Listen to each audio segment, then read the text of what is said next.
At 12 years old, most kids are thinking about video games, sports, or hanging out with friends. But Chase Gallagher was knocking on doors with a stack of flyers, determined to earn more than the $85 he scraped together that first season.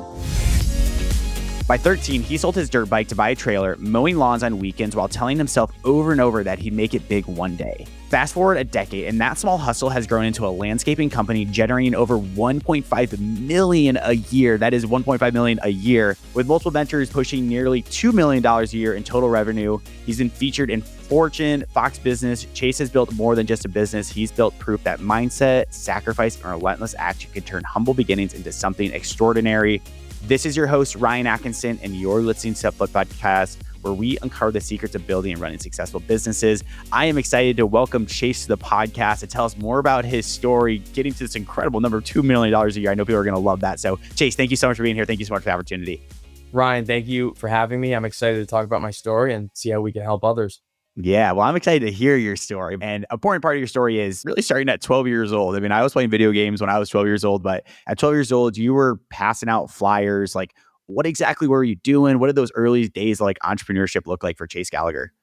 I was just out to dinner the other night with my buddy Nate O'Brien, who's big on YouTube, and we were conversating and we were watching the same people on YouTube when we were 12, 13. He was 15, 16. There was these two guys, Geek to Freak and Keith Kelfis. And I remember sitting there at 12 or 13 years old, and like my mom would be on car rides and I would study these guys. They both had landscaping and lawn care companies.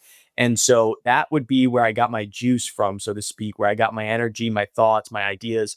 And I was like, listen, if these guys can do it, I definitely can. And let me just, go right into it. And so long story short, I emailed Geek to Freak. He put his email in the descriptions in his videos at the time. He sent me his flyer in a Word document. I put my company, Buzzcut Lawn Care, at the time on the flyer. And that's really how I got started. That was over the winter months. My mom worked a corporate job. She would print out thousands of these flyers. She would stay late and print out thousands of these flyers at her job. And I would, rubber band them up, put them in bags all winter long. So we were ready for the spring. Oh, man. Well, take me into like the brain up there. Like, I mean, your mom's working a corporate gig. Like, why were you so entrepreneurial, like so young? Like I said in the opener, like myself, I was legit playing like Madden 12 when I was like 12 years old. Like, why were you so like entrepreneurial? Did you have like role models or like, what did that look like besides the Geek Free, of course? I don't know, Ryan. Ever since I was a kid, like even, I'm a kid at 12, 13, but like even back then I was doing chores for money. I was cooking my family's dinners for money. Like I would do anything. I was just wanting to make money. So I don't know where it comes from. A lot of people ask me that. I have no idea. Oh, interesting. So why landscaping though? Obviously, I know you're watching the YouTube videos, but like, why landscaping? Why didn't you do anything else? Like, what attracted you to like the landscaping space?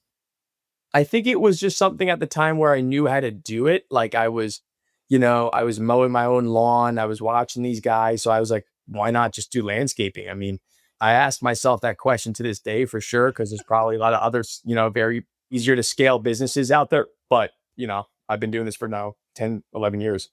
I love it. Well, progressing on your story there, take us to the dirt bike at 13, because, like, take us to this story. You buy your first trailer. I mean, that's a huge sacrifice. I would not give that up at such a young age. I mean, talk to us about like why you sold your dirt bike at 13 to buy a trailer and like what that allowed you to do.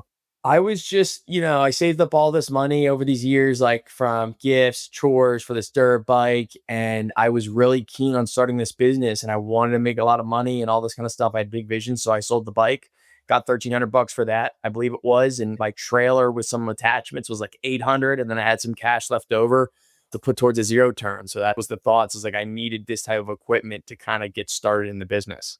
Super interesting. And I do want to make it actual because as my intro alluded to, I mean, you're doing 1.5 million a year, and listeners, like, stay tuned for that because we are going to talk about like how you scaled to like get there though. But like what you know of landscaping now, if you could recommend some low cost equipment to like get started, like what would you recommend to our listeners? Yeah, if I were to redo it again, Ryan, I would totally not do any lawn mowing. And you can actually get started with less capital with the route that I'm speaking about, which is just doing project-based landscaping. All you need is a truck, right? Which you would need anyways to haul around your lawnmower trailer. And I would start selling project-based projects. So that could be anything from like ripping out shrubs, installing a couple new ones, doing mulching projects, right? Doing basic drainage projects. And a lot of times for most of those services, all you need is hand tools and a wheelbarrow. And the bigger stuff you can rent. That's what I suggest. And that's what I coach. I actually have a coaching platform now. And I teach my students exactly how to do it. From that as well, what pays the most? What's going to make the most money for people? What makes the most money? I'm going to ask 2 questions here. What makes the most money, and what's like the best like money to time slash like saving your back ratio out there? If you get what I'm trying to say there. Yeah, 100%. So what type of services provide me the best profit or money would be drainage work. My top profitable service is drainage work. It depends on the type of drainage project. And a lot of times when you're doing those types of projects, you're not like you're using a piece of equipment, right? So it's equipment work, grading work, and then you're going to, use your arms to hand rake stuff and then you're done. So I love drainage work. We do drainage work, hardscaping, landscape lighting, large planting installs, and rip outs. So those are like my core services. I guess one down from drainage would be planting projects because, again, we're using equipment to rip these shrubs out. We're using equipment to increase or decrease the garden bed size. So it can be extremely profitable. Super, super cool there. Okay, kind of give us the fast forward because I asked those questions and we left off at like 13. But like, what do the next few years look like after that? Is it just like a one-man show until you're 18 and then you hire a bunch of people? What does like that progression look like at like a super high level of how you got to $1.5 million a year, which is just insane? So from 13 to, 16, I always had someone working for me or with me, right? I didn't have a driver's license. So in the beginning, it was my brother. In the beginning after that, it was my brother's buddies, because you know what I mean? So, and then at certain times, my mom didn't have a job. So she would drive my truck around for me and just sit there and wait. I love my mom. And then, I had an older buddy in my class that was like a year older than everyone for some reason. So then I hired him the second I could do it. But then fast forward to 16 and a half, 2 weeks before I was going to start my 11th grade year in high school, I, had my permit for 6 months. I got my license August 15th. I was doing some reading or research. I found out that my high school was allowing to do online high school. And so I convinced my mom at the time. I said, Mom, I was a competitive trap shooter at the time. I was always traveling. So I convinced my mom. I said, Mom, with all the traveling I'm going to do this year, like I would be more present and better results if I did online high school. So I convinced her to let me do that within those 2 weeks before school started. And that's really when like my business, my life, my money, everything took off, because the benefit of this was there was no clock in, clock out. I could do my schoolwork at that point. I literally went to work 2, 3 days a week for another landscaper at that time. And then I would work in my business the rest of the week. And my business, everything just took off because I could just work all day. Most people spend months, sometimes years, just thinking about starting a business. But what if you could do it in just 10 days? That's exactly what the 10-day business launch plan is designed for. It's a step-by-step roadmap that takes you from idea to real operational business in just 10 days. Click the link in the description below and get ready with your business. Oh man, that is super interesting. Yeah. So what did that moment like change for you? Are you able to take on more projects? What did revenue look like leading up to that moment? What did it look like after that moment as well? So revenue before that moment was like we were doing, 25 grand, right? Like A 25. year. Yeah, exactly. A year, like 25, 30 grand. My first year, I think I did 12 to 15. That was when I was 13. And then 14, I probably did. Wow. Yeah, like so 13, it was like 12 to 15. 14, it was about the same. It kind of stayed the same for a little bit. 15, it might have been like 20. And then 16, it was probably like the 30 to 50K. And then, 17 is when I was like easily 85, 90. And then by the time I was graduating high school, I was like 18 and I did like 125 or something like that. Oh my gosh, that's a lot of money at 18 years old to making 125,000. That's a lot of money to be making like even 30 or for some people. I mean, what was that like for you? Were you kind of like, yeah, like what was that like? I feel like that's gotta be like a weird psychological. Ryan, to be honest with you, I felt rich back then. I felt like the wealthiest person in Chester Well, County, for sure. Pennsylvania, because I was 18 years old. I had this money, my buddies were all going to school. I was working, you know what I mean? It was, it was crazy time of life. I'm a blessed individual. Dude, I absolutely love that. So kudos to you on that. So how did you keep progressing this thing? You're doing $125,000 after high school. That's an insane number. And that's 10x growth right there. Like, what were some of the levers that you pulled to grow there? And I want to get actual for our listeners here. They're like, okay, I'm interested in landscaping. That is something that I can do. But like Chase Gallagher, how the heck do I scale this thing? So how did you scale from like 125? Yeah, so one of the biggest switches I made in my business is I got out of lawn mowing and went into project-based landscaping. So at the age of 18, 19, I had graduated high school. I kept listening to my mentors. They always talked crap on lawn mowing, all this kind of stuff. So I just went for it. I said, screw it. I'm going to try it. Now would be the time to try it. versus when I'm 30 years old. So I switched the name to CMG Landscaping, like you see now, and I just started selling project-based landscaping. I remember that first year I was 19. I hadn't sold any project bigger than like 5,000 bucks. And I remember this amazing couple. They're still my clients to this day. It was early spring. It was like early March, and I like sold an $11,000 job. I was like, they emailed me like, "Oh, we want to go forward." I got happy, but I didn't start talking about it. And then I went there that evening to pick up the deposit check. And once I did that, I called my mom. I was like, "Mom, you're not going to believe this. Like, it's going to work out. Like, I got this deposit check." And so basically, long story short, Ryan, when we're selling landscaping services, my average ticket today is about $15,000 if you were to take all of our projects and average it out, right? When you're lawn mowing, your average lawn mow is $50, $60. And so when Chase goes out on site to do any estimate, it's at least a couple thousand, right? When my guys show up with their $100,000, $150,000 setup to the job site, we're doing 8, 10, $50,000 jobs now. So that's how you can, basically make a switch in your business and really increase your revenue. Focus on what you're selling, which is higher ticket projects. That's a really good takeaway there. But obviously, there's a different strategy. I know this from like my own experience of running like a video marketing agency. It's a lot different selling a $3,000 video compared to a $16,000 video. So I'm curious, like customer acquisition to get these $14,000 projects. What does that look like? Are you guys doing like door knocking? Are you calling people, paid ads? Like, yeah, what does that look like to land a $16,000 deal? We have a couple different marketing angles, Ryan, but the main focus for us is our Google business profile. We are the highest and most rated landscape construction company in the Philadelphia mainline. We have 274 five-star reviews, and we really focus on five-star client experiences, right? And so a lot of times before we even ask, the clients are leaving reviews on our Google profile with the pictures and everything. And then obviously we have a strong website with SEO. We're doing social media extremely heavy. You guys can check it out at CMG_landscape on Instagram. If you check it out, we're constantly posting on Instagram, Facebook, TikTok. I'm huge about social media. And then we do some paid advertising that's kind of seasonal. That's kind of like hit or miss, give or take. And then a lot of it, Ryan, is what I teach my students in my coaching platform about how you speak to people when you arrive, right? How you speak to these potential clients when you're on site, and certain things you say, how you say it. Are you arriving on time? What is your communication style like?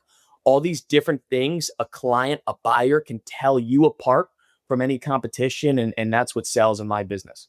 Oh man, that's so good. Well, take us through that like kind of workflow. Like, how do you like talk to clients in a way that like, they're going to make them buy? Is it like being super professional? I know this is in your coaching program, so I don't want to have you give away maybe all the secrets, but give us a few secrets here on like, if you're door knocking, approaching clients estimates, how does that work? A lot of it helps with having the right software. We use a software called Jobber. And so basically, before I even arrive on site, when someone calls my company, I have an office manager, Corey. Her job is to answer every phone call. So we're not like 90% of our competitors that aren't even answering their phones. We're going to answer. We're going to take down the information that we need. We have like 6 or 7 things that we need to take down. And then from there, you're going to get scheduled for an estimate usually within 24 to 48 hours, myself or one of my team members. And so you can see there's speed involved in that. And that's subconsciously showing that we respect the client. And they're not going to get this type of level of service anywhere else, at least in my market. And so automatically, before I even show up, we're separating ourselves. Before I even show up that day when I'm headed to their house, I click a couple buttons and it tells the client my ETA. It shows them my ETA. And so all the way from there to, being on site or pointing things out, right? A lot of guys will get on site and say, "Hey, Ryan, what would you like in your yard?" And Ryan's a marketing guy. Ryan doesn't know what needs to be in his backyard, right? So we come on site as the professional and say, "Hey, Ryan, you got a drainage problem right here. Your plantings are dying over here. Here's what I'm going to suggest here and here." And that's how we do it. Interesting. I love that last piece there. And listeners, I would encourage you to like listen back on that and like really comprehend what you're saying is like you go in it with like a consultative approach, essentially. Basically, like the best way to get a lead or close a deal is like be consultative and like don't go up there. What do you need? It's saying, "Hey, this is what we're seeing. This is how you can address it. Like, here's how we can help." And I feel like that's what you guys are doing right there as well, then. 100%. And the last piece I'll add to that for my landscapers, contractors is we have a sales process and we have a sales guideline. So if the project needs a design, right, we have designers. We're going to focus on selling the client a design the first consultation, right? Some projects don't need a design. But what that does, if Ryan wants a $100,000 backyard, or that's the words that are coming out of his mouth for his backyard, I'm going to start selling him and explaining my design process because that's how those projects become one, right? So It really varies. If you're going to sell high ticket stuff, Ryan's going to want to see a visual of what that looks like in his backyard before he writes you a $50,000 check to get started. So that's another key takeaway is a lot of guys don't want to get into design work, but it can really separate yourself. Nice. So that I'm writing our takeaways, and listeners, stay tuned for the last episode. I will have our three main takeaways, and so far I have like focus on high ticket stuff and two design work. So that's like putting together, hey, I want $100,000 backyard, and you guys are actually designing. Here's what $100,000 looks like. That's what you guys are doing then. Exactly. One thing that I love about the home service industry is that like truly I feel like a lot of it is just like provide great service and like show up on time and answer the phone call. I mean, that's some of the stuff you were taking there, but I'd love for you to like expand on that because like I think it's so true. It's such an easy way to stand out in this industry. Oh my gosh, I love that you said that. Like, it's probably why me at 24 years old is doing, double of what these older gentlemen are doing in my space because, whether they're burnt out, whether they don't want to adapt to software, whether they don't want to just have the discipline that it takes to answer your phone, get right back to your clients, provide them solutions, right? Like, guys, if you're listening, you're a young buck and you have a lot of energy and you have a lot of wants as far as growth, you're going to crush it in home services. Cause like Ryan just said, all you have to do is show up on time, get right back to people and answer your phone. And you're going to be better than 70%. And the longer you can do that, right? Like, year one, year two, all right. But by year five, you can do that consistently. Your business is going to grow very quickly. I think like it's literally such an advantage right now. Anyone can start a business in home services, but like being the young buck, the young hustler that's not afraid to do some grassroots like marketing and like just show up on time and, have a clean shaven, beautiful face like you do, Chase. Like I think it's just like a great opportunity there. I do want to talk about grassroots ways of like landing your first customer of like everything now. Okay, I'm 26. I'm going to go start a home services company. You know what? I'm going to do landscaping. How do I go get my first customer? My suggestion would be get on Facebook and start friend requesting local people. You could even like, let's say your mom's local to that area. You could go on your mom's Facebook page, go friend request all of her friends that she's friends with. You can have up to 5,000 friends in your personal Facebook page. From there, Ryan, I would, do my first project or two or post about landscaping on my personal Facebook page because then you have an audience of 5,000 local people. On top of that, I would go join all my local Facebook groups. Guys, like I could look at my software and tell you, Ryan, like $65,000 of my completed revenue over the past 30 days has came from Facebook group recommendations. Wow. And I can say that because I have the software. We track every single call lead that comes in. So Facebook groups are going to be huge. Maybe getting a team together on the side that you could send that group posting when someone's looking for landscaping to. Maybe you have 5, 6, 8 people that'll comment your business on that post. And then, once you've done your couple projects, right? You have a couple grand in your bank account. You need to invest in a website. You need to get a Google profile. And my whole thing, Ryan, is a lot of these guys want to run out and buy the new truck, buy the new skid steer. I tell my students every day, buy the website, invest into the marketing first. That's phase one. Once you've done that properly, then you should have a bunch of projects on your schedule. And then once you have a couple deposits and projects, then you go out and either rent or buy the right equipment. These guys are doing it in reverse, and I understand, but you got to buy the marketing first that produces the lead. The leads then turn into a project. Yeah. I was just talking to, he's fresh out of college. He's in post-grad right now. He is starting, basically he's doing drop shipping and he's going to do like dog, like hygienic, like shampoo or something like that. We'll just leave it at that. He was walking me through it literally like 2 days ago. He's like, hey, like I'm like my website up. Like, what do I do next? I'm just like kind of like, you know what, like get the website up, but like screw that. Like go get like customers and stuff. Like don't worry about like fulfilling this at all. Just so like go try and get your first customer. I feel like that's what you're saying there is get the customer first and then invest in like all the trucking and everything that you need after that. Yeah, or get out of drop shipping and go start a plumbing company or something. Yeah, like that. Yeah, literally. But seriously, I feel like some of these online spaces are very tough now. People want to be setters and closers, and I have those people on my team, and they're great. But a lot of times, you can just go out and start a home service company and get dirty, put on a pair of boots, and you'll make more money than the guy on Wall Street with a suit. It is great. That's why I think that it is such like a good opportunity right now in home services. So listeners, I hope you guys are being excited for this as well here. But landscaping, like let's just call it how it is. It's tough physically. Like I can imagine what your body feels like after a week of work. You truly, Lee Bryce, belong to like the drinking class, if you know that song. But anyways, physical, like you face health setbacks as well. Like talk to us about like mentally, like what it takes to like get through landscaping, not get through, but like keep your body alive. But let's put it at that. Yeah. Yeah, I mean, Ryan, there's a list of things I could talk about. I keep a bottle of Tylenol in my truck and I use it almost every day. But yeah, and I'm not even like, I don't even work like my guys do. But sometimes in the spring, I'll hop in, help the guys out, or weekends, if I have them working, I'll work alongside. But what it takes to get through, man, you got to focus on, your sleep, number one. And it's very tough because, I get up at 5 o'clock every morning. So you got to go to bed on time. I focus on trying to eat healthy, meal prepped meals. And then a lot of times, sunscreen, right? We wear bigger hats to kind of protect our faces. There's a number of different things. And to be honest with you, most of my crews have a machine on their job site. So it's not like we're all just wheelbarrows and shovels. Like it's not all just like, all right, men, go dig these 84 holes. Like we have a mini X that's doing a lot of this stuff. And it's very tough. I'll be honest with you. Huge respect to my Spanish speaking team members. They want to work more than I do. And I think I'm a machine and I'm not even doing the physical work. So I like it. I want to ask about like fulfilling this work as well. So if someone's like getting started in this as well, do you recommend them doing it first? And then, I mean, like, what are you guys like contracting it out? What does that like currently look like to actually fulfill this work then? we have in-house team members, certain portions of our projects, pergolas, decks that get subbed out, electrical work, right? That gets subbed out. But if you're just getting started, I guess what I would say, if Chase were to start with zero today, I would go out and try to sell basic mulching projects where I'm like cleaning up the garden beds, edging the beds, and mulching it. It just so happens to be like that's probably one of my favorite things to do in my life, regardless of like traveling. I could just mulch garden beds my entire life. There you But go. I would start with that, get my first couple, reviews, my first couple clients, my first couple grand, and then I would move into being on site of those homeowners and saying, "Hey, well, what about this? What about this?" And at the same time, you have to grow your network, right? Because what I'm about to tell you is I'd go from selling a $4,000 mulch job to go selling a $45,000 retaining wall. Well, Chase can't do that by himself. And so that's where you would go into different markets or different networks and say, all right, well, who can I subcontract out to do this wall? Or do I know team members or potential team members I can hire now? It kind of depends on the person, on the market, all that kind of stuff. Nice. I love that. Just like a question that like comes to mind. I mean, you've been now doing this for like a decade, essentially 24 now. Sorry, we went 12, a little over a decade.